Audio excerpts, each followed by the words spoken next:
आजच्या व्याख्यानाचे अध्यक्ष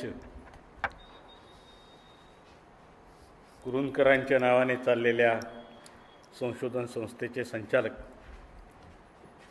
बंधूंनो आणि भगिनींनो, नांदेडला यायचंच ठरलं तेव्हा कुरूंदकरांना आदरांजली वाहून जावं असं मनापासून वाटलं आणि म्हणून सरांचा फोन आला त्यावेळी मी लगेच त्यांना हो म्हणालो.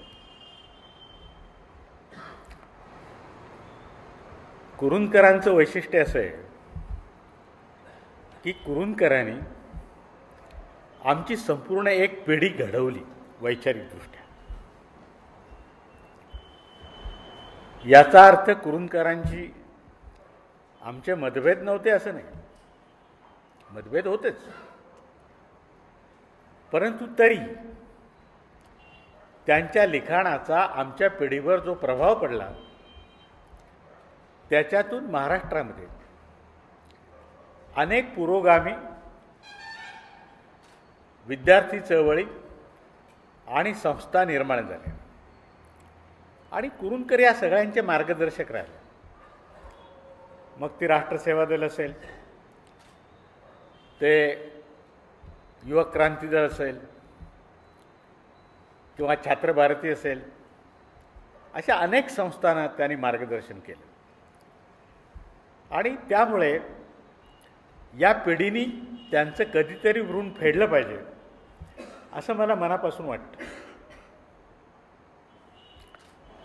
पहिली गोष्ट मी स्पष्ट करतो की कुरूंदकरांची नामांतराच्या संबंधीची जी भूमिका होती ती अनेकांना पटली नव्हती आणि या भूमिकेच्या बद्दल कुरूंदकरांच्या बद्दल नेहमीच संशयाने पाहिलं जात होतं. अनेक वेळा आपल्याकडे असे ठोकताळे असतात की अमकं केलं म्हणजे पुरोगामी होतो आणि तमकं केलं म्हणजे प्रतिगामी होतो. तेव्हा नामांतराला ज्यांचा पाठिंबा ते पुरोगामी, ज्यांचा विरोध ते प्रतिगामी. नामांतराच्या चळवळीमध्ये मी स्वतः 2दा तुरुंगवास भोगला. याचं साधं कारण असं होतं की नामांतराला आमचा सगळ्यांचा मनपूर्वक पाठिंबा होता असं नाही. नामांतराचा विषय आला तो अखिल भारतीय विद्यार्थी संघटनेने ठराव मांडल्यामुळे. त्याच्या पाठीमागे त्यांचा काय विचार होता माहिती नाही, परंतु ज्यावेळी नामांतराची चळवळ फोफावली आणि समाजामध्ये काही प्रमाणामध्ये एक बेदिलीचं वातावरण निर्माण झालं, समाजामध्ये जाती संघर्ष निर्माण होतो की काय असं वाटायला लागलं, त्यावेळी आमच्यासारखे अनेक माणसं या चळवळीत उतरली. त्याच्यात नेते होते, त्याच्यात विचारवंत होते, त्याच्यात प्रागतिक संस्था संघटना होत्या. हे सगळं खरं असलं तरी त्यावेळेच्या महाराष्ट्राची ती आवश्यकता आहे असं आमचं मत होतं. कुरूंदकरांचं मत आमच्यापेक्षा वेगळं होतं. मला आठवतंय चंद्रपूरच्या साहित्य संमेलनामध्ये जेवल्यानंतर आम्ही पान खायला गेलो. कुरूंदकरांना पान किती प्रिय होतं हे त्यांना ज्यांनी जवळून बघितलं आहे त्यांना माहिती असेल. आणि तिथे पानाच्या टपरीवरच आमचा वाद सुरू झाला. कुरूंदकरांची भूमिका काय होती नामांतराबद्दलची? भूमिका म्हटलं तर तर्कशुद्ध होती, म्हटलं तर तर्क कर्कश होती. ते म्हटले नामांतर झालं तरी काही दलितांचे प्रश्न सुटत नाहीत आणि नामांतर नाही झालं तरी दलितांचे प्रश्न तसेच राहतील. मी त्यांना असं म्हणालो की विचारवंताचं काम काय असतं? विचारवंत कोणाला म्हणायचं? मी असं मानतो की ज्यावेळी समाजामध्ये बेदिली माजलेली असेल, समाजामध्ये वैचारिक गोंधळ चालू असेल, अशा वेळी समाजाला जो मार्गदर्शन करतो तो विचारवंत. म्हणजे या बोटाचा थुका त्या बोटावर उडवणे हे काय मला आवडत नाही. त्यामुळे नामांतर झालं तरी असं होईल, नामांतर नाही झालं तरी असं होईल, ही भूमिका काय मला मान्य नाही. मी म्हणाल तुम्ही ठोस भूमिका घ्या ना, विरोधी घ्या, त्याने काही बिघडत नाही. आपल्या देशामध्ये ज्या चळवळी होतात त्या एक तर धार्मिक अस्मितेवर उभ्या होतात, एक तर जातीय अस्मितेवर त्या उभ्या असतात, किंवा प्रादेशिक अस्मितेवर उभ्या असतात. एका अर्थाने नामांतराची चळवळ ही एका बाजूनी जातीय अस्मितेची बनली होती आणि दुसऱ्या बाजूनी ती प्रादेशिक अस्मितेची बनलेली होती. त्यामुळे ही लढाई दोन अस्मितांच्या मधली होती. परंतु या भूमिकेचे परिणाम कुरूंदकरांना त्यांच्या उर्वरित आयुष्यामध्ये इतके वाईटपणे भोगावे लागले की मला आठवते, लातूरला विषमता निर्मूलन समितीचं अधिवेशन होतं आणि एकेकाळी कुरूंदकर त्याचे मार्गदर्शक होते. पण कुरूंदकरांना कोणी निमंत्रण पण दिलं नाही. पण त्या परिषदेला कुरूंदकर हजर राहिले आणि त्यांच्याशी कोणीही बोलत नव्हतं. ते एकटे एका खोलीत बसलेले असायचे. हे मी माझ्या डोळ्यांनी पाहिलेले. आता याला काय म्हणायचं? ही सहिष्णुता आहे का असहिष्णुता आहे या वादात मी काय पडत नाही. परंतु कुरूंदकर एकटे पडत गेले आणि याचं केवळ कारण त्यांनी नामांतराच्या विरोधी भूमिका घेतली होती म्हणून. कुमार सत्तरशींनी जो लेख लिहिला तो मी वाचा. लोकमतमध्ये मला वाटतं का तर तो लेख आलेला असेल. त्याच्यात त्याने असं म्हटलेलं आहे की कुरूंदकर हे मुसलमान विरोधी होते आणि दलित विरोधी पण होते. आता असं जर कुरूंदकरांना कोणी म्हणत असेल तर ते त्याचं अज्ञान आहे. ज्यांनी कुरूंदकरांच्या वाङ्मयाचा नीट अभ्यास केलेला आहे असा कोणीही शहाणा माणूस असं म्हणणार नाही. तो फार तर असं म्हणेल की कुरूंदकरांशी माझे मतभेद आहेत अनेक प्रश्नांच्यावर, परंतु ते या समाजाचे विरोधी होते किंवा त्या समाजाचे विरोधी होते असं तुम्हाला कप्पेबंदपणे त्यांना कुठेतरी टाकता येत नाही.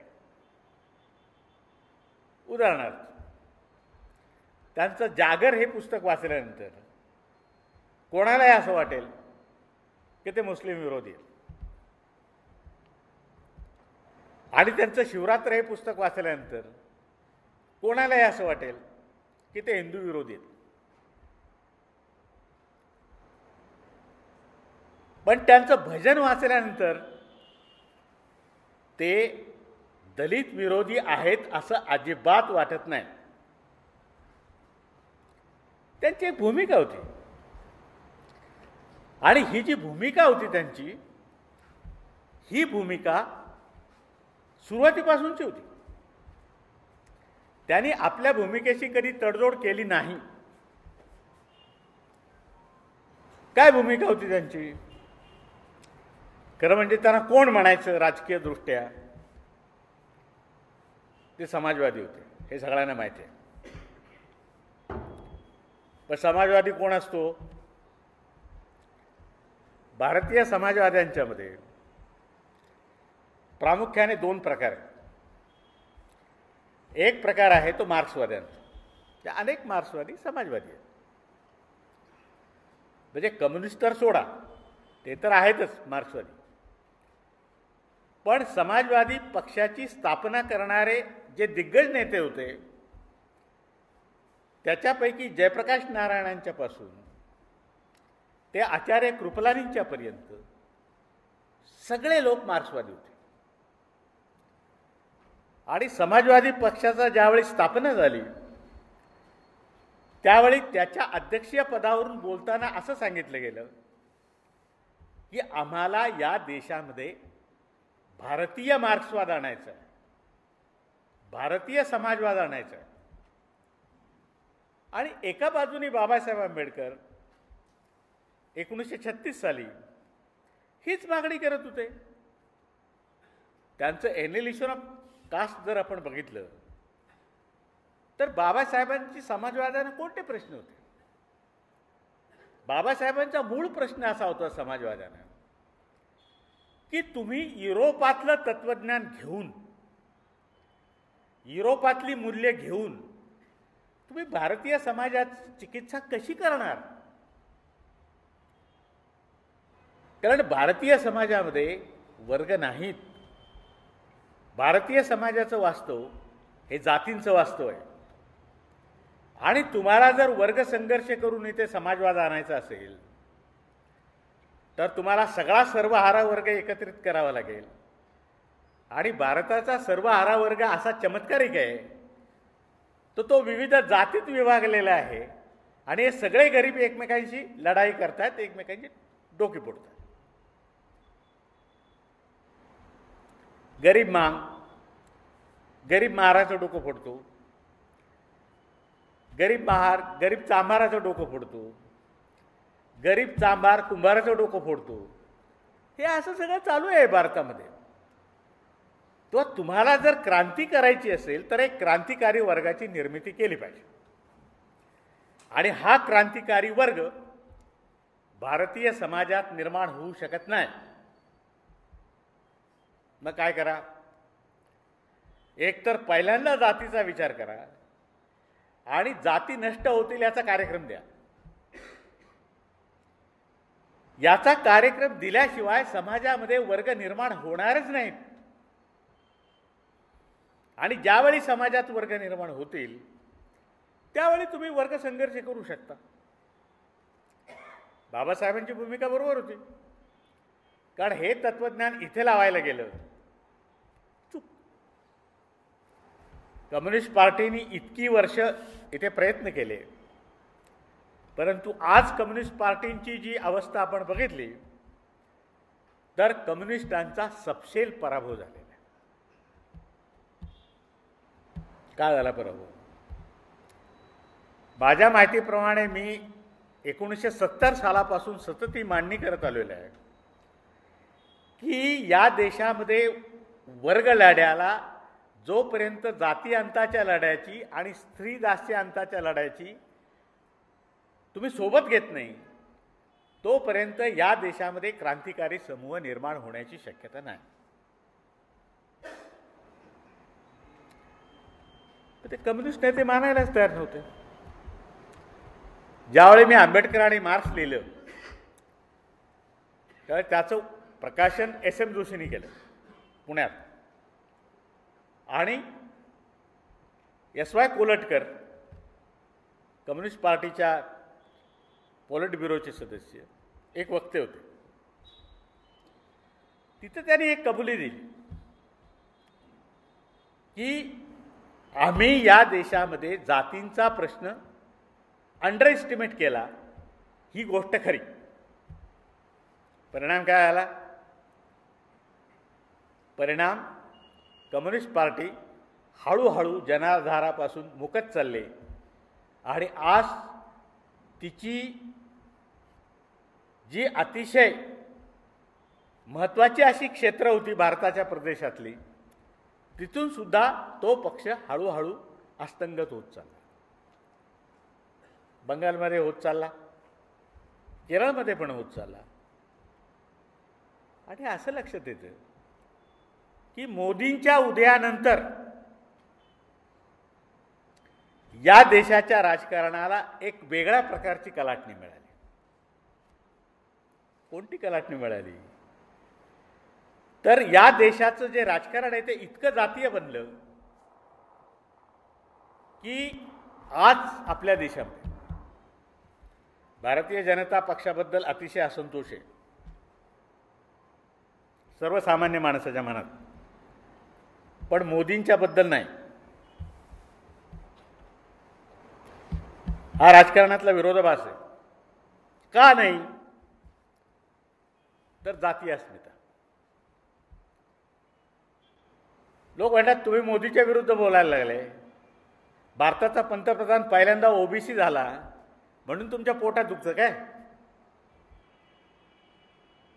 हा त्यांचा प्रश्न बरोबर आहे त्यांच्या ठिकाणी. त्यामुळे संसदेतले बहुसंख्य किंबहुना सगळेच्या सगळे ओबीसी खासदार हे मोदीच्या पाठीमागे. आज त्यामुळे भागवत मोदीला काहीही करू शकत नाही. त्यामुळे माझं असं मत झालेलं आहे अलीकडे की आपल्या देशातला राजकीय संघर्ष ज्यावेळी निकरावर येईल त्यावेळी दोन प्रकारची युद्ध होतील.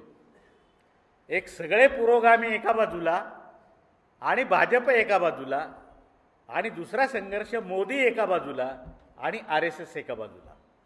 असा जोरदार संघर्ष होणार आहे आणि हा संघर्ष बघायला मी अतिशय उत्सुक आहे.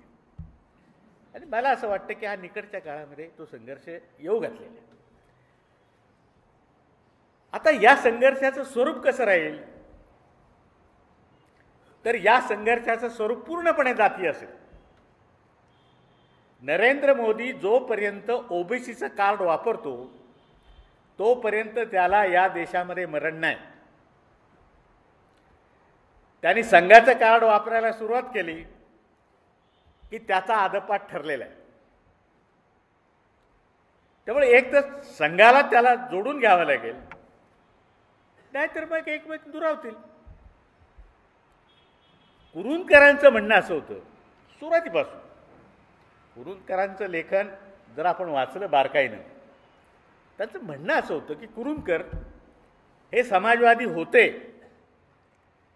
जसं मी आता सांगितलं की सगळे समाजवादी नेते मार्क्सवादी होते, परंतु त्याच्यातले काही गांधीवादी पण होते. आचार्य जावडेकरांच्या सारखी मंडळी, सज भागवतांच्या सारखी मंडळी ही गांधीवादी पण होती. आणि गांधीवाद पण वर्गविहीन समाजव्यवस्था मानित होता आणि सर्वोदयाच्या मार्फत या देशामध्ये अहिंसक क्रांती होईल आणि समाजवाद येईल असं त्यांना वाटत होतं. आता कुरूंदकर याच्यात कुठे बसतात? कुरूंदकर तर काही गांधीवादी नव्हते, पण गांधींच्यावरती प्रगाढ श्रद्धा असणारा हा विचारवंत होता. गांधीजींची सगळी बलस्थानं त्यांना माहिती होती आणि गांधीजींच्या मर्यादा पण त्यांना माहिती होत्या. म्हणून ते कधी कधी गांधीजीचं मार्क्सवादी पद्धतीनं विश्लेषण करायचे आणि सरळ गांधीजींच्या मर्यादा दाखवायचे. आणि कधी कधी भारतीय लोकशाही, भारतीय परंपरा आणि भारतीय स्वातंत्र्याची चळवळ याच्या अनुषंगाने गांधीजींचं विश्लेषण करायचे आणि गांधीजींचं सामर्थ्य दाखवायचे. याच्यात काय सामर्थ्य? हा जो नंगा फकीर आहे याच्यात काय सामर्थ्य? दोन्ही गोष्टी एकाच वेळी कुरूंदकर करत होते. कुरूंदकरांनी मनुस्मृतीवरती जी भाषणं दिली ती भाषणं वाचल्यानंतर, खरं म्हणजे जर बाबासाहेब आंबेडकर असते आणि त्याने जर कुरूंदकराने दिलेली ही सगळी भाषणं मनुस्मृतीवरती वाचली असती तर बाबासाहेब आंबेडकरांनी त्यांची पाठ थोपटली असती आणि सांगितलं असतं की वा, मी माझ्या सहकार्याने मनुस्मृती जाळली, पण ती का जाळली याचं ज्या पद्धतीने तू समर्थन केलेलं आहेस ते लाजवाब आहे, असं बाबासाहेब म्हणाले असते. इतकं सुंदर ग्रंथ आहे, एक विवेकवादी ग्रंथ आहे तो. त्यामुळे कुरूंदकरांना समजून घेण्यामध्ये खूप गफलती आहे. पहिली अडचण अशी आहे की कुरूंदकर हे काळाच्या पुढे बघणारे विचारवंत होते. त्यामुळे कधी कधी ते काय म्हणत होते हे आपल्याला कळतच नव्हतं. तर पुढं पाहणारा माणूस असला की आपण सगळे स्थितीवादी लोक असं म्हणतो की काय म्हणतोय, हे शक्य आहे का, असं कधी होणार आहे का, अशी चिकित्सा, अशी टीका त्याच्या बाबतीत होत असते. दुसरी गोष्ट, कुरूंदकर हे आमच्या पिढीतले असे विचारवंत होते की ज्यांना आता देशमुखांनी सांगितल्याप्रमाणे कोणतीही ज्ञानशाखा वर्ज्य नव्हती. आमचा काळ असा होता की ज्या काळामध्ये तुम्हाला जर काही करायचं असेल तर कुठल्या तरी एका ज्ञानशाखेवरती प्रभुत्व मिळवावं लागतं, आणि एकदा तिच्यावर प्रभुत्व मिळालं की संपलं, तो विचारवंत झाला. 1980 नंतर ती परिस्थिती राहिली नाही, अजिबात नाही.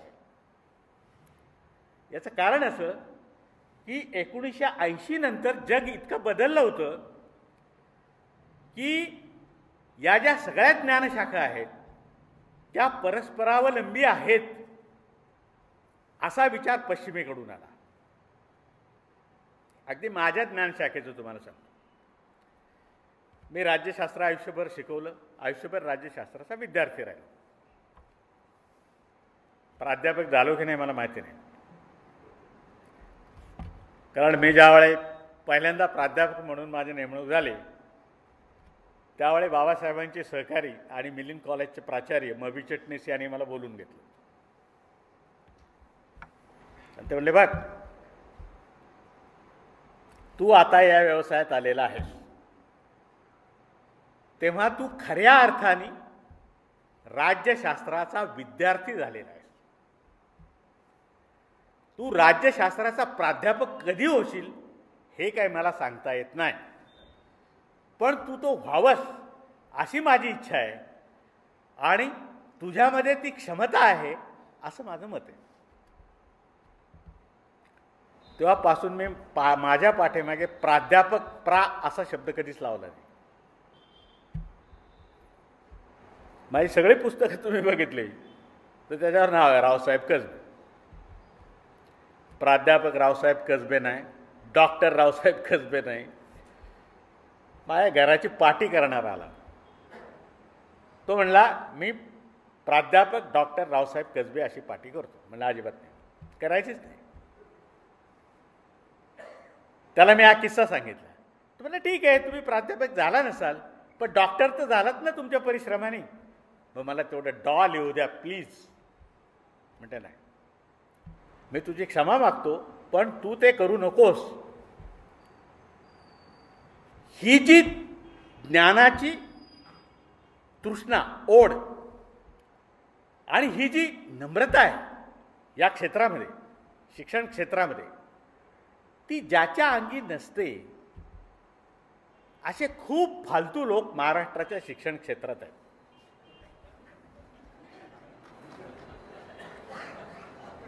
एखादं पुस्तक लिहिलं झाले विचारवंत, एखादी कविता संग्रह लिहिला झाले महाकवी, एखादी कादंबरी लिहिली झाले मोठे लेखक, प्रज्ञावंत. खरं नसतं. माझ्या विषयाचं आम्ही राज्यशास्त्र शिकलो त्यावेळी फक्त 4 विषय होते.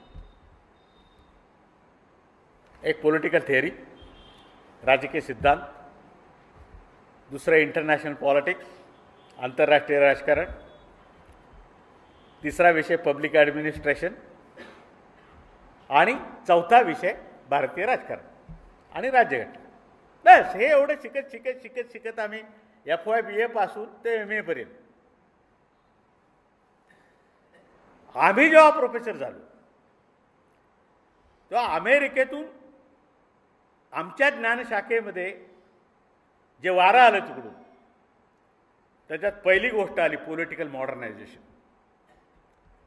आणि त्यावेळी आपल्याकडे चलती होती अमेरिकेची, आणि अमेरिकेत जे प्रयोग होतात ते भारतात करायचे असं सगळ्यांचं म्हणणं होतं. म्हणजे आम्ही जे शिकलो त्याच्या बाहेरचा विषय आला पॉलिटिकल मॉडर्नायझेशन. त्याच्यावरच मला PhD करावी लागली. त्याच्यानंतर आली पॉलिटिकल सोशॉलॉजी, म्हणजे राजकीय समाजशास्त्र. आता समाजशास्त्राचा आम्हाला अजिबात पत्ता नव्हता, कारण आम्ही असं म्हणायचो आम्हाला राज्यशास्त्र समजलं म्हणजे सगळं जग समजलं. या मराठीच्या लोकांना काय कळतंय? आम्ही असं म्हणायचो हे वाचतच नाही हो काय, आणि सगळं ज्ञान इंग्रजीत आहे, यांना इंग्रजी येतच नाही, अशी चेष्टा करायचो. पण आम्हाला आमच्या शास्त्रामध्ये जे येत होतं नवीन तेच माहिती नव्हतं. म्हणजे पॉलिटिकल सोशॉलॉजी आली त्यावेळी आम्हाला कळालं की समाजाची व्याख्या काय, समाज म्हणजे काय. म्हणजे समाज म्हणजे काय हे माहिती नसताना सुद्धा समाजाचं राजकारण आम्ही अतिशय अधिकारवाणीने शिकवत होतो. आता अज्ञान आहे. पुढे पॉलिटिकल इकॉनॉमी आली, राजकीय अर्थशास्त्र आलं. आमचं अर्थशास्त्राचं ज्ञान म्हणजे मागणी तसा पुरवठा एवढंच होतं, याच्या पलीकडे नव्हतं. म्हणजे आता हे जे जागतिकीकरण आलंय, ही कोणत्या प्रकारची भांडवलशाही आहे कोणाला माहिती नाही. त्यावेळी तर माहिती असण्याची कारणच नव्हतं, कारण ही भांडवलशाही वेगळ्या प्रकारची आहे. ही औद्योगिक भांडवलशाही नाही, तर ही वित्तीय भांडवलशाही आहे. हे ज्ञान आम्हाला अर्थशास्त्र शिकताना आलं, आणि हे भान जर तुम्हाला आलं नाही तर जागतिकीकरणातलं राजकारण तुम्हाला शिकवताच येणार नाही. जगात काय काय चालले ते. त्याच्यानंतर आलं म्हणजे जसं पॉलिटिकल मॉडर्निझम आला, पॉलिटिकल सोशॉलॉजी आली, पॉलिटिकल इकॉनॉमी आली, तशी पॉलिटिकल अँथ्रोपॉलॉजी पण आली. आता अँथ्रोपॉलॉजीचं काय राजकारणाशी संबंध, असे काही जुने लोक म्हणायचे. काही चाललंय तुमच्या राज्यात, नवीन काही आलं ना आणि ते स्वीकारण्याची क्षमता आपल्यात नसेल किंवा त्याचा अभ्यास करण्याची आपल्याला रुची नसेल तर आपण नेहमी नव्या गोष्टीवरती टीका करत असतो, जसे जुने म्हातारे लोक करत असतात आपल्यावर. म्हणजे आता मी पण म्हाताराच आहे, तशी ती पद्धत. पण तो अभ्यास करणं आलं. या ज्ञानशाखांच्या मध्ये 80च्या नंतर जो बदल झाला, प्राध्यापक मेपूर हेगे आणि माझा 1987 साली खूप मोठा वाद झाला, आणि त्या वादाचा मुख्य विषय होता की वेदातली चातुर्वर्ण्य व्यवस्था जर तुम्ही डिव्हिजन ऑफ लेबर मानणार असाल तर वेगवेगळ्या अर्थशास्त्रज्ञांनी मांडलेली डिव्हिजन ऑफ लेबरची चर्चा करायची की नाही.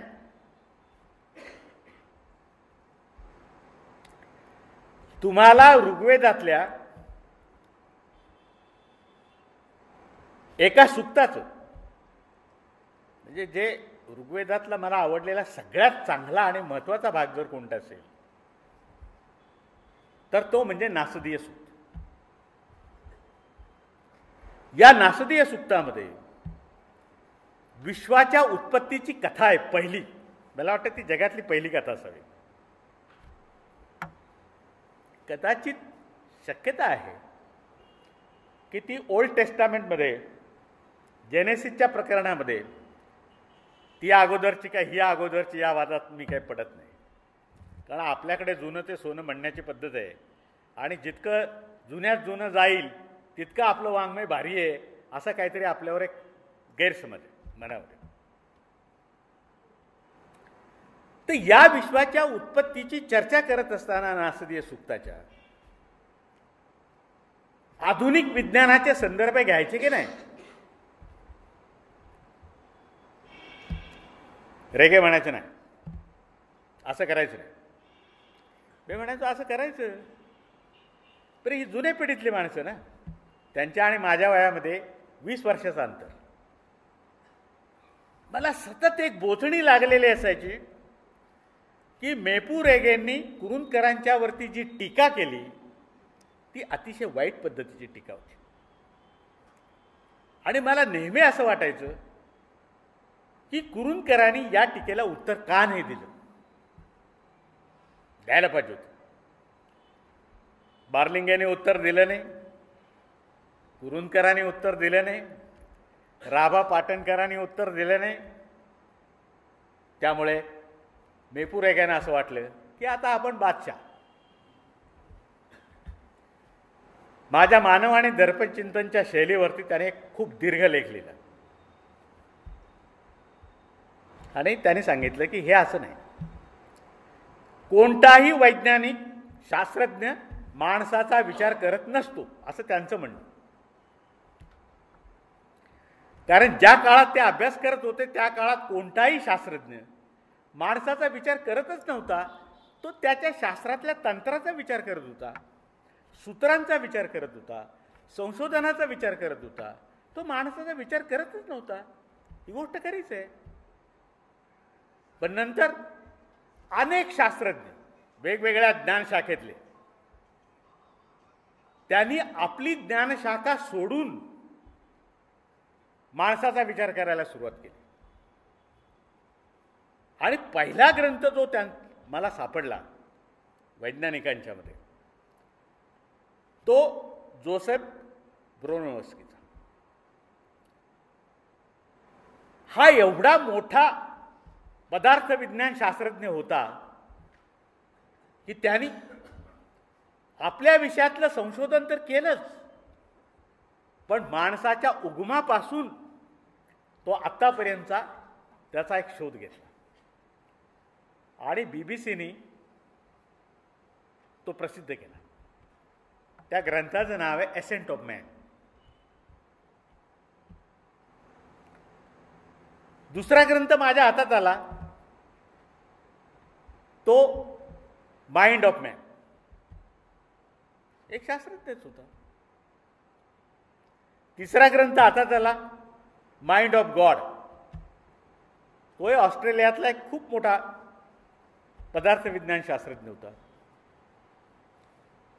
तो ही सगळी मंडळी वेगवेगळ्या ज्ञानशाखेतली माणसाचा अभ्यास का करतात? का त्यावेळी असं मानलं जात होतं की माणसाच्या अभ्यासाशिवाय आपण ज्या ज्या ज्ञानशाखांच्या मध्ये काम करतो त्याच्या संशोधनाला काहीही अर्थ नाही. हे संशोधन संशोधनापुरतं होईल, त्याचा समाजाच्या दृष्टीनं मानवी विकासक्रमाच्या दृष्टीनं काही उपयोग नाही. मी रेग्यानं म्हणालो की मी तुम्हाला ग्रंथ सांगू ज्याच्यात शास्त्रज्ञांनी माणसाबद्दलचं चिंतन केलेलं आहे. हा पिढीतला अंतर होतो. आमच्या पिढीमध्ये कुरूंदकर हे एकमेव विचारवंत असे होते ज्यांना सगळ्या ज्ञानशाखांचा परिचय होता. इतिहासासंबंधित त्यांनी जे मूलभूत चिंतन केलं आणि भारतीय इतिहास संशोधन मंडळाच्या पुढे जे भाषण दिलं ते इतिहासकारांनी ऐकून अचंबित झाले.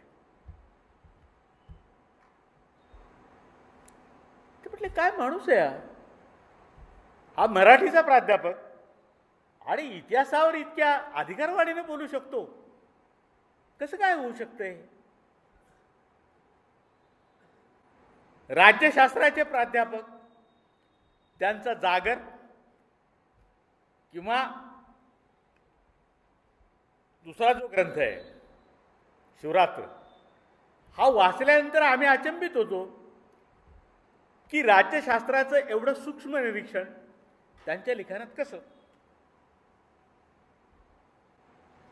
तेव्हा कुरूंदकर विविध ज्ञानशाखांच्या मध्ये सहजतेने संचार करणारा विचारवंत आणि आमच्या पिढीतला एकमेव विचारवंत म्हणून त्यांच्याबद्दल आमच्या मनामध्ये एक आदर होता. कुरूंदकरांचं काय म्हणणं होतं की या देशामध्ये समाजवाद आला पाहिजे आणि या देशात जी जाती संस्था आहे तिचे काय दुष्परिणाम आहेत हे त्यांनी स्पष्ट केलं.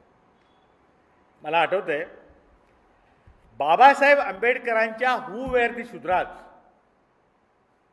या ग्रंथाची समीक्षा करणारे जे लेख त्यांनी साधनेमध्ये क्रमाने लिहिलेले होते ते जर कुणीही वाचले तर आपल्याला असं वाटेल की कुरूंदकरांचा या विषयावरचा किती मोठा अभ्यास होता. आणि बाबासाहेबांच्यावर ज्या लोकांनी टीका केली त्यांना कुरूंदकरांनी ज्या तार्किक पद्धतीने उत्तरं दिली ती पद्धत पण अतिशय वेगळ्या प्रकारची होती. तो कुरूंदकरांचा हा जो विचार आहे हा जातीयवादी विचार नव्हता. आता तुमचे शेषराव मोरे त्यांना गुरु मानतात. आता कोणी कोणाला गुरु मानायचा ज्याचा त्याचा प्रश्न असतो, पण गुरुनी तर हे स्वीकारलं पाहिजे रे का हा माझा शिष्य आहे म्हणून. हे एकतर्फी प्रेम काय कामाचं. एकतर्फी प्रेम आत्महत्येला प्रवृत्त करीत असतं. त्यामुळे शेषराव मोरे म्हणाले की कुरूंदकर माझे गुरु आहेत आणि तिकडे युवक क्रांती दलाचे नेते म्हणाले की हे यांचे गुरु आहेत. ज्या अर्थी हे जातीयवादी आहेत त्या अर्थी ते जातीयवादी असलेच पाहिजेत.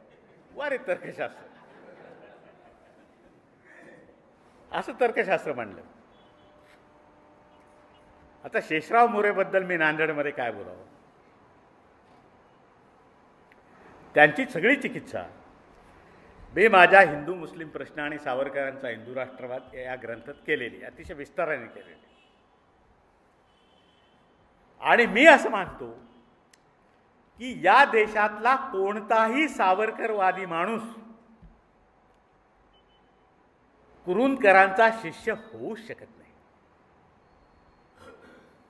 याचं कारण सावरकरांची हिंदू राष्ट्राची भूमिका आणि कुरूंदकरांची धर्मनिरपेक्ष आणि समाजवादी राष्ट्राची भूमिका यांच्यात मेळच नाही आहे. तर एक तर तुम्ही सावरकरवादी असा, नाहीतर एक तर कुरूंदकरांचे शिष्य असा, काहीतरी एक सोडलं पाहिजे ना. पण आपला देश फार चमत्कारिक, इतका चमत्कारिक देश आहे की त्यांनी 1950 साली राज्यघटना स्वीकारली जिच्या स्वातंत्र्य, समता, बंधुता, न्याय ती आपण एका काखेत मारतो. आज दुसऱ्या काखेमध्ये चातुर्वर्ण्य, जाती व्यवस्था हे सगळं सांगणारी मनुस्मृती आपण दुसऱ्या काखेत घेतो आणि दोन्ही काखा घट्ट धरून आपला प्रवास चालू आहे. इकडच्या काखेत काय आहे ते इकडच्या काखेला माहिती नाही, इकडच्या काखेत काय इकडच्या काखेला माहिती नाही. म्हणून आंबेडकरांनी या हिंदू विद्यापीठामध्ये बोलताना सगळ्या विद्यार्थ्यांना हे सांगितलं होतं की तुमच्या काखेत हे 2 ग्रंथ आहेत आणि मी तुमच्याकडे भविष्याच्या दृष्टीनं बघतो. सर्वपल्ली राधाकृष्णन त्यावेळी व्हाईस चान्सलर होते. तुमच्याकडे मी भविष्याच्या दृष्टीनं बघतो, कारण तुम्ही जसे असाल तसा भारत बनेल. तेव्हा एका काखेमध्ये मनुस्मृती, दुसऱ्या काखेमध्ये भारतीय राज्यघटना घेऊन तुम्हाला जाता येणार नाही. याच्यातलं काहीतरी एक फेकून दिलं पाहिजे, तरच तुम्हाला स्वतंत्र भारताची वाटचाल करता येईल.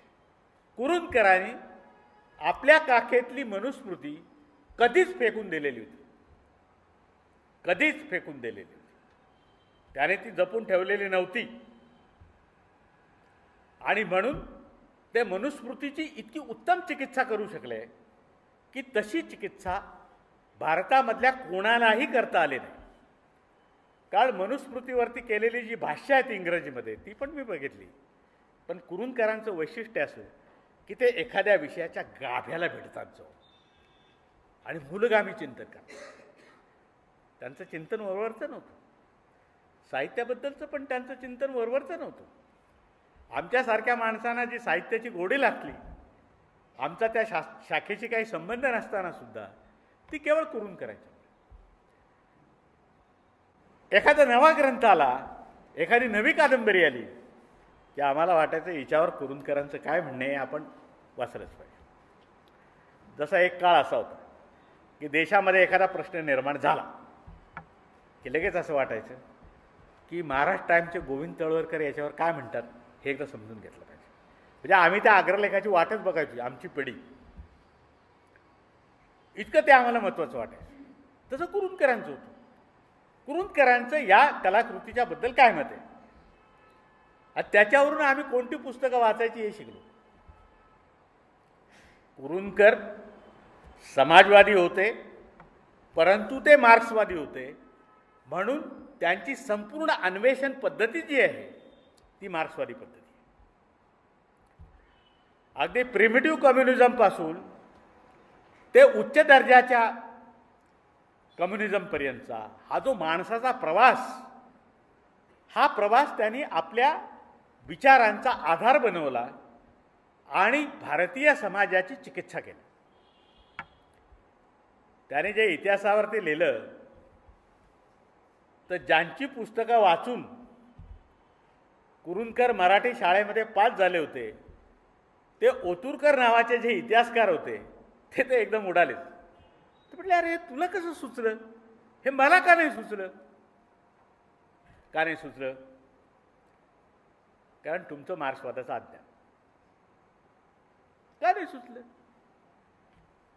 मार्क्सवाद कशासाठी अभ्यासाचा असतो? त्या मार्क्सियन कम्युनिस्टांची तुमचं पटून ना पटू याच्याशी काही घेणं देणं नाही. पण मार्क्सवाद या जगाचं विश्लेषण करण्याची एक दृष्टी देतो, आणि त्या दृष्टीतून तुम्ही विश्लेषण करू शकता. ही जी अतिशय महत्त्वाची गोष्ट मार्क्सवादामध्ये आहे, मग त्याचा हिस्टॉरिकल मटेरियलिझम असेल, डायलेक्टिकल मटेरियलिझम असेल, आणि एकूण माणसाबद्दलचं चिंतन असेल, हे चिंतन इतकं महत्त्वाचं आहे की त्याचं समर्थन करण्यासाठी किंवा त्याच्यावर टीका करण्यासाठी ते तुम्हाला वाचलंच पाहिजे. त्याला पर्याय नाही. कुरूंदकरांची दृष्टी मिळवली आणि भारतीय इतिहासाचं असं विश्लेषण केलं की जे विश्लेषण भल्या भल्या मार्क्सवाद्यांना करता आलं नाही. तेव्हा शेषराव मोरेंनी त्यांना गुरु मानायचं म्हणजे अवघड काम आहे. स्वातंत्र्यवीर सावरकरांनी कधीतरी ऐतिहासिक भौतिकवाद स्वीकारला होता का? सावरकर हे भौतिकवादी होते. गोष्ट खरी आहे. कसे भौतिकवादी होते माहिती आहे? ज्यावेळी सावरकरांची बायको आजारी पडली आणि तिला दवाखान्यात पोहोचवायचं होतं, शेवटच्या घटकामध्ये होते, सावरकर वरच्या मजल्यावर होते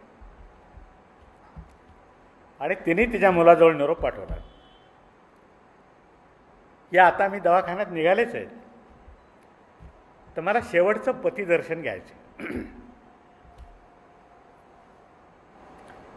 त्या काळामध्ये कोणतीही सवाष्णबाई ही मरण्यापूर्वी पतीचं दर्शन घेणं हे सौभाग्याचं लक्षण समजत होते. आता काय परिस्थिती आहे मला माहिती नाही, पण त्यावेळी समजत होते. मुलगा वर गेला आणि सावरकरांना म्हणाला की आईला तुमचं दर्शन घ्यायचं. सावरकर काय म्हणले, मला आता मूड नाही दर्शन द्यायचं, तर तिला हॉस्पिटलमध्ये घेऊन जा, पण तिच्या अंगावरचे जे दागिने आहेत ना ते सगळे काढून घे. ती आजारी पडल्यानंतर सावरकरांनी फक्त सगळे दागिने तिचे काढून घेतले. शेवटी त्या म्हणाल्या की हे मंगळसूत्र तरी ठेवा, म्हणून ते बळजबरीने ठेवलं. त्या हॉस्पिटलमध्ये गेल्यानंतर गेल्या. मुलांनी सांगितलं आई गेली. म्हटलं गेली का, ठीक आहे, तिचा अंत्यविधी करू नये. ते गेले, पोरग अंत्यविधी करून आले. नंतर तो आला. सावरकर म्हटलं केला का अंत्यविधी? तो म्हणला हो केला. बरं झालं तू अंत्यविधी केला. हा जो अनुभव आहे अंत्यविधीचा तो तुला माझ्या वेळी पण उपयोगी पडेल. हा भौतिकवाद.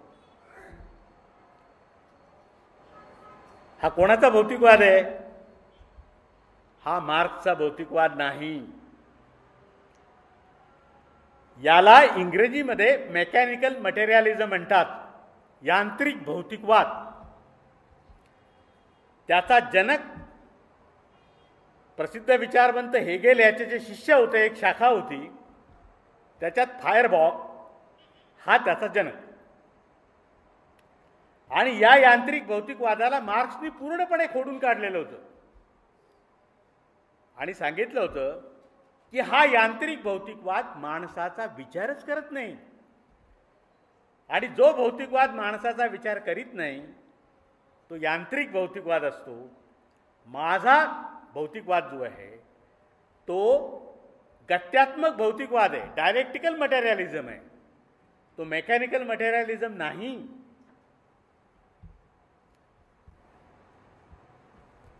तेव्हा सावरकर विज्ञाननिष्ठ होते. गाय कापून खा सांगत होते. ते बळे गोळवळकर भयंकर भडकले त्यांच्यावर. त्यांच्या बंच ऑफ थॉटमध्ये गोळवळकरांच्या त्यांनी स्पष्ट लिहिलंय की ज्या माणसाने आम्हाला हिंदुत्वाचं तत्वज्ञान दिलं, हे हिंदुत्व जे लफडं आहे ना ते सावरकरांनी उभं केलेलं आहे. हिंदुत्वाचं एक तत्वज्ञान दिलं, तो माणूस गाय कापून खा असं सांगतो. म्हणजे तो जन्माने हिंदू असला तरी संस्कृतीने मुसलमान आहे.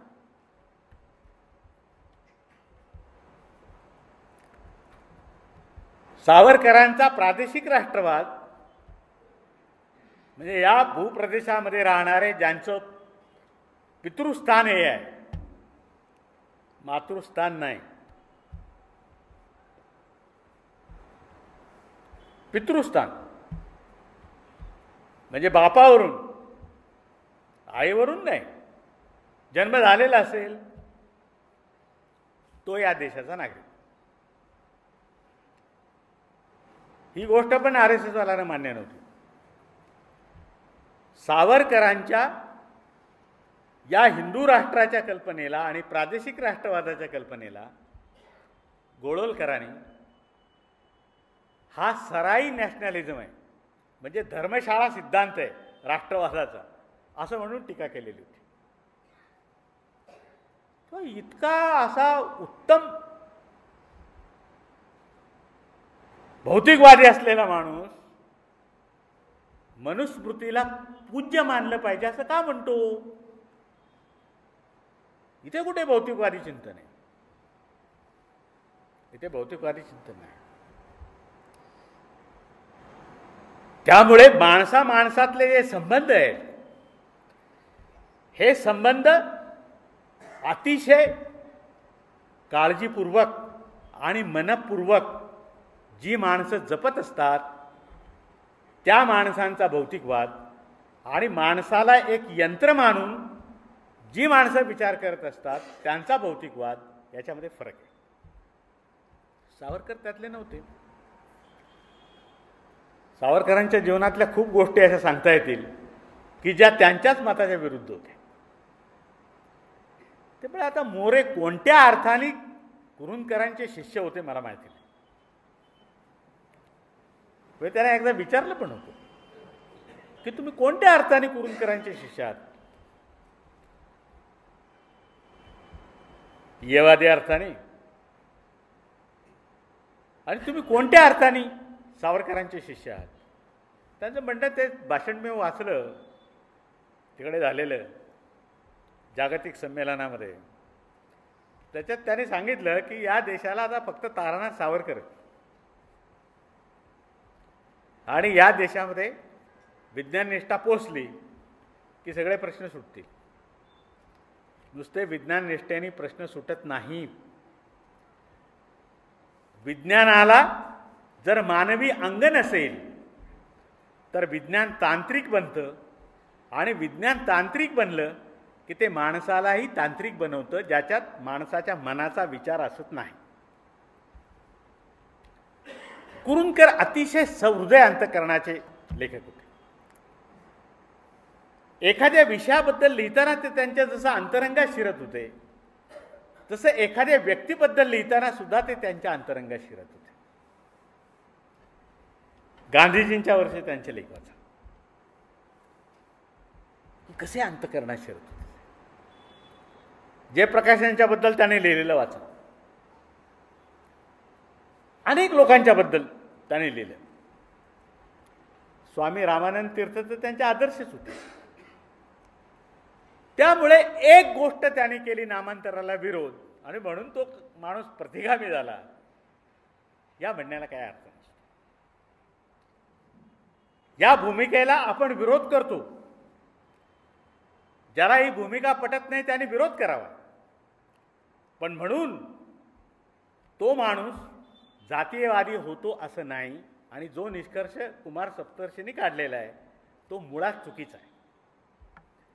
कुरूंकर ना दलित द्वेष्टे होते ना मुस्लिम द्वेष्टे होते. काय म्हणणं होतं दलितांच्या बद्दल आणि मुसलमानांच्या बद्दल कुरूंकरांचं? मुसलमानांच्या बद्दल त्यांचं म्हणणं असं होतं की संपूर्ण इस्लामचा इतिहास तुम्हाला असं सांगतो की इस्लामनी पाश्चिमात्य जगामध्ये जी प्रबोधनाची चळवळ झाली तिचा स्वीकार न केल्यामुळे हा समाज पाठीमागे राहिला.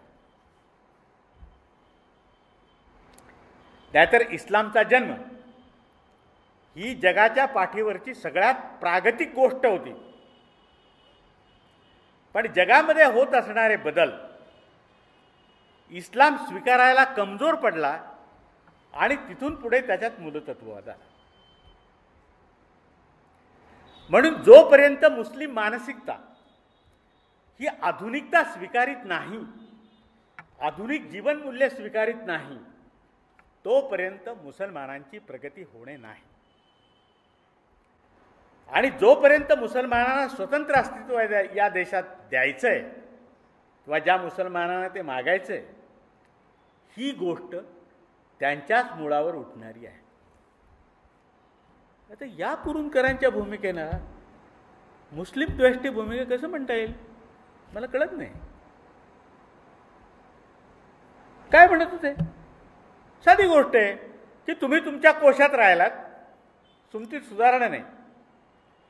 हे सगळे आधुनिक जीवनमूल्य जी आलेली आहेत, जी स्वातंत्र्य, समता, बंधुता, न्याय सांगतात, विचार, उच्चार, श्रद्धा आणि समजुतींचं स्वातंत्र्य सांगतात, संधी आणि प्रतिष्ठेची तुम्हाला न्याय देतात, ही जीवनमूल्य जर तुम्ही स्वीकारली नाहीत, स्त्री पुरुष समता मानतात, तर तुमची प्रगती नाही होणार.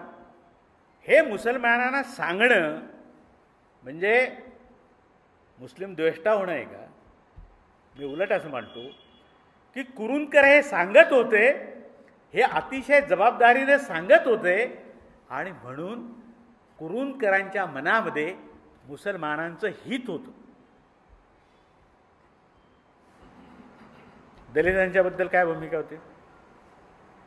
दलितांच्याबद्दल त्यांची भूमिका अशी होती की जोपर्यंत दलितांचं एक स्वतंत्र अस्तित्व आहे समाजामध्ये, आणि हे अस्तित्व टिकवण्यासाठी एकीकडून दलित आणि दुसरीकडून उच्चवर्णीय प्रयत्न करतात. त्याने बाबासाहेब आंबेडकरांनी RSSचं धोरण काय माहिती नाही की बाबासाहेब आंबेडकरांना एवढं मोठं करायचं, एवढं मोठं करायचं, एवढं मोठं करायचं, पण त्याला त्याच्या जातीच्या पलीकडे नाही जाऊ द्यायचं. तो महारातच मर्यादित राहिला पाहिजे. म्हणजे मांगात पण नाही, चांभारात पण नाही, कुणब्यात पण नाही गेला पाहिजे. म्हणजे काय, मोदी आता बुद्धाची आणि बाबासाहेबांची स्तुती करतात. काय प्रकरण आहे? दलित लोकांना वाटतं काय मोदी आहे, काय पंतप्रधान आहे. याच्या काळामध्ये पहिल्यांदा संसदेमध्ये बाबासाहेबांच्यावर चर्चा झाली. अरे झाली, पण कशासाठी झाली? शेवटी बाबासाहेब हे दलितांचे नेते आहेत एवढंच. फार तर ते भारतीय राज्यघटनेचे शिल्पकार आहेत एवढंच. पण बाबासाहेबांनी याच्या पलीकडे जाऊन मनुष्य जातीसाठी काही गोष्टी केल्या याचं भानच नाही. म्हणून कुरूंदकरांची भूमिका अशी होती की जोपर्यंत या देशातले उच्च जातीय शोषित आणि दलित शोषित हे एकत्रित येत नाहीत तोपर्यंत जातीचा प्रश्न सुटत नाही. कारण जातीचा प्रश्न एकटा राहिल्याने सुटत नाही, तो संघर्ष झाल्यावर आणि संघर्षातून समन्वय झाल्यावरच तो सुटू शकतो. तार्किक मांडणी, जातीचे प्रश्न त्याच्याशिवाय सुटू शकत नाही. पण ही भूमिका आहे दलित विरोधी आहे. ही भूमिका तर अनेक दलित लोक मांडतात. आम्ही ही भूमिका मांडतो की आपली जात पृथक ठेवून जाती अंत करता येणार नाही. याच्यासाठी काय करावं लागेल? याच्यासाठी इतर जातीशी संघर्ष करावा लागेल. आणि या संघर्षामध्ये जेव्हा समन्वय होईल त्यावेळी एक नवा विचार येईल ना. कुरूंदकर हेच म्हणत होते, जातीत गुरफटून जात जात नसते. तर ज्याला जात मोडायची असेल, नष्ट करायची असेल, त्यांनी पहिल्यांदा स्वतःची जात सोडली पाहिजे आणि मग इतरांना उपदेश केला पाहिजे की तुम्ही जाती अंत करा. जाती अंताची घोषणा त्याच वेळी करता येते ज्यावेळी आपण स्वतः जातीच्या बाहेर जातो, जातीच्या मर्यादा ओलांडतो.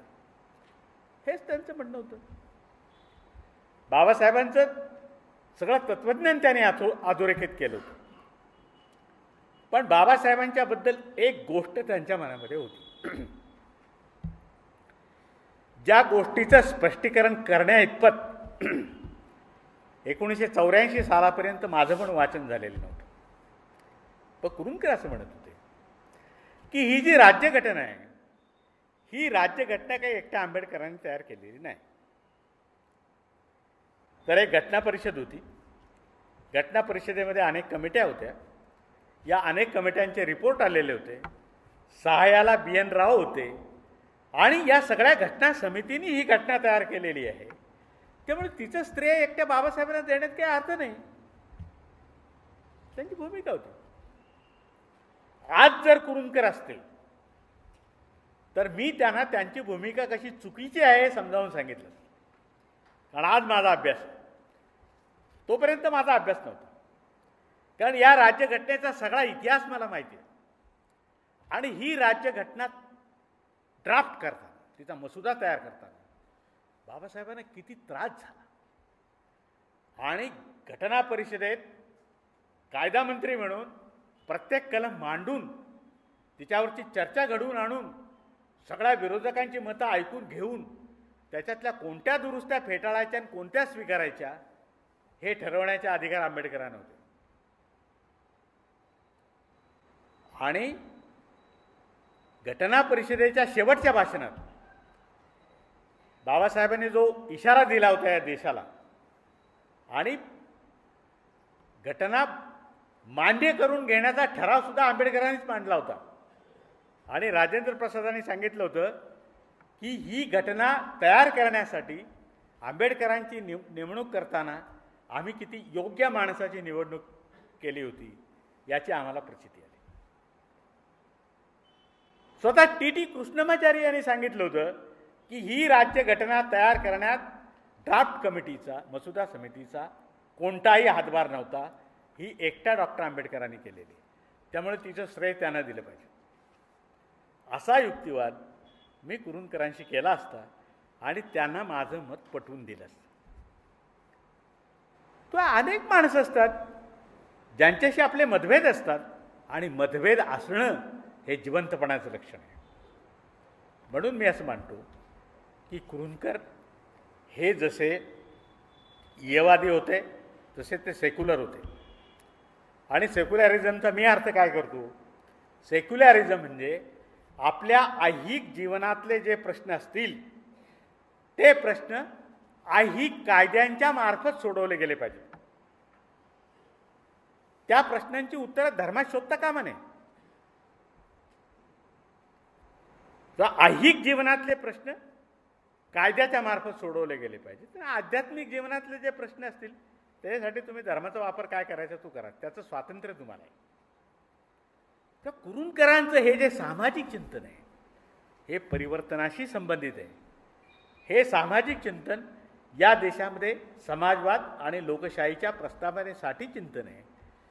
या चिंतनाला मर्यादा आहेत हे मलाही जाणवते आणि ते आपण सगळे मान्य करतो. पण त्याचबरोबर या चिंतनात एक सामर्थ्य पण आहे की ज्याच्यातून आपल्याला वेगवेगळ्या प्रकारची दृष्टी मिळू शकते. ही गोष्ट आपण मान्य केली पाहिजे. आणि हे अतिशय महत्त्वाचं योगदान कुरूंकरांनी आपल्याला दिलं, ते देऊन गेले आणि अतिशय अकाली गेले. याबद्दल मनात एक रुखरुख आहे. एक अतिशय जवळचा सुहृद, एक अतिशय जवळचा स्नेही. मी तर काही त्यांना मित्र म्हणू शकत नाही कारण ते माझ्यापेक्षा वयाने मोठे होते. म्हणजे हाच एक माणूस असा की जो MA पेपर देत असताना त्याचीच पुस्तकं MA लावलेली होती.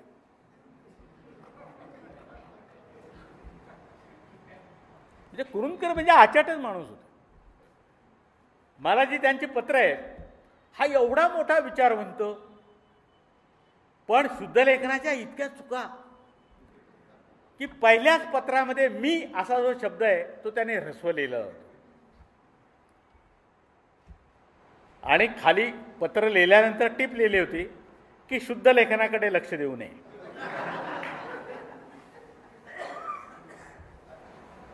तेव्हा हे जे कुरूंकरांचं योगदान आहे मराठी साहित्याला, मराठी विचारविश्वाला आणि आमच्यासारख्या सगळ्याच मंडळींना हे अतिशय मोलाचं आहे. आणि आपली संस्था त्यांचं स्मारक उभे करते आहे ही खूप चांगल्या प्रकारची गोष्ट आहे. अलीकडे कृतज्ञतेची भावना लोकात राहिलेली नाही. तुमच्या संस्थेने ते ठेवली आणि ते गेल्यानंतरही इतक्या वर्षांनी त्यांचं स्मारक आपण उभारत आहात. त्याबद्दल मी आपल्या संस्थेला धन्यवाद देतो आणि या स्मारकाचं काम लवकर होण्यासाठी आपल्या सर्वांना हार्दिक शुभेच्छा देतो आणि कुरूंकरांना आदरांजली व्यक्त करून इथे थांबतो. धन्यवाद.